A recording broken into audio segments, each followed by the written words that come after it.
A Lamborghini loses 20% of its value in 3 years. An acre of land in central London has appreciated every single decade since 1677. That is not a typo. 348 years of unbroken gains. While supercars sit in climate-controlled garages bleeding money, the families who have stayed wealthy for centuries are doing something radically different. They are buying dirt. And what looks like modesty is actually the most aggressive wealth strategy ever devised. This is not about frugality. It is not about taste. And it is definitely not about hating nice things.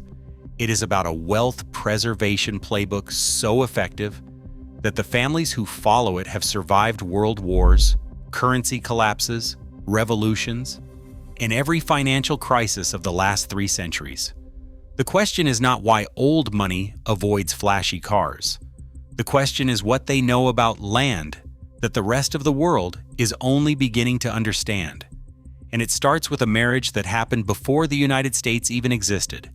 Just before we proceed, if you're fascinated by how the ultra-wealthy really think, please subscribe to the channel and turn on notifications so you never miss a video. In 1677, a minor English aristocrat named Sir Thomas Grosvenor married a woman named Mary Davies. Her dowry was not gold or jewels. It was 500 acres of marshy pasture land and orchards just outside London. At the time, it was worth almost nothing. Nobody wanted swampland. But the Grosvenors did something that would define their family for the next 3.5 centuries. They chose to hold. They did not sell when they could have. They did not develop it carelessly.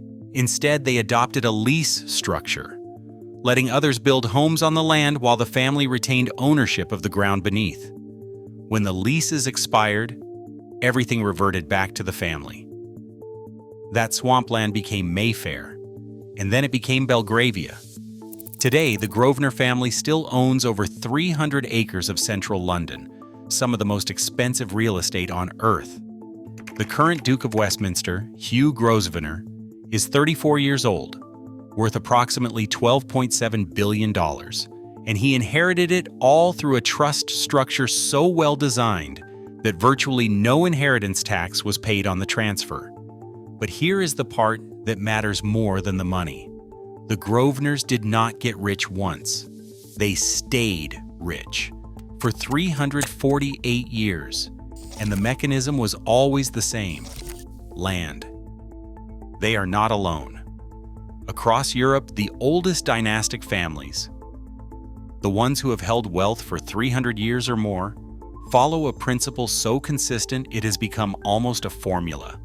1/3 land, 1/3 gold, 1/3 fine art. The logic is brutally simple. Stocks can crash. Currencies can collapse. Every paper currency in history has eventually become worthless. But land does not go bankrupt. Gold does not default. A painting cannot file for insolvency.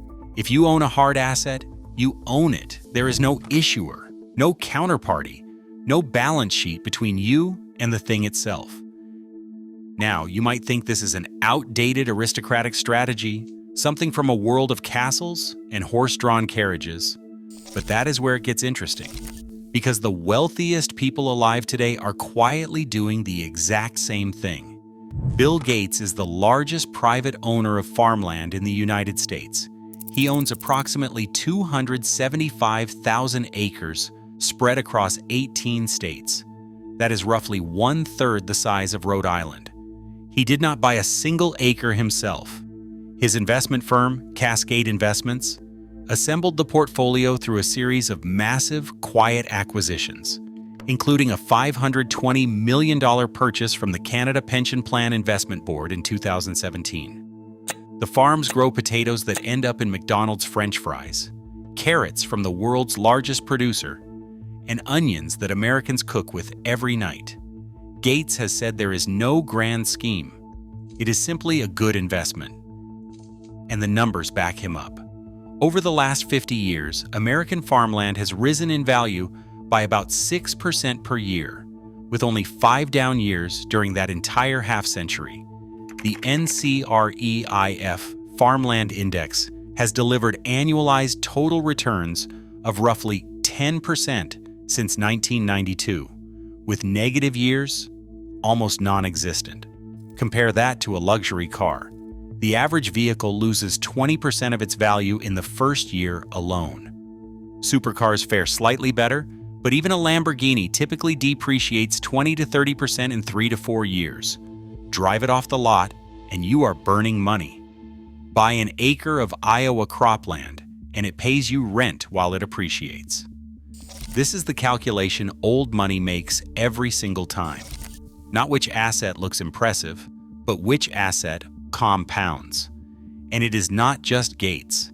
Bernard Arnault, the chairman of LVMH, and frequently the richest person on the planet, owns 25 wineries, a 318-acre estate north of London, a private island in the Bahamas, and vineyards across Burgundy and Provence. His real estate is not decorative. It is productive. The vineyards produce revenue. The hotels generate income. The land appreciates. Every property in his portfolio does at least 2 things at once. If you are learning something new, don't forget to subscribe to the channel and drop a like on this video. It helps more people discover this channel. Media mogul Ted Turner owns more than a dozen ranches, and he is one of the largest private landowners in North America. Ranch prices now range from $20 million to $300 million, and many buyers pay cash. The ultra-wealthy are driving a boom in purchases of Western ranches that span several thousand acres, not because ranching is glamorous, but because the land beneath the cattle is one of the most reliable stores of value on Earth. This is where most people misread old money. They assume the restraint is cultural, some kind of inherited modesty passed down with the silverware. In reality, it is mathematical. Old money families understand something that new money often learns the hard way. 70% of generational wealth is destroyed by the second generation. The families that survive that filter do so because they anchor their holdings in assets that do not require management genius, do not depend on market timing, and cannot be frittered away on a single bad decision. A Lamborghini is a consumption decision. Land is a compounding decision. One costs you money every year in insurance, maintenance, storage, and depreciation. The other pays you rent, generates agricultural income, appreciates in value, and can be structured inside trusts that pass wealth forward without triggering crippling tax events. The Grosvenors understood this in 1677. The Rothschilds understood it when they bought vineyards across France. Gates understood it when Cascade started assembling farmland in 2012. And Arnault understands it every time he acquires another chateau. The lesson is not that wealth is boring. It is that the appearance of wealth and the mechanics of wealth are 2 completely different things. The Lamborghini tells the world you have money. The 10,000 acres tells your grandchildren they will too.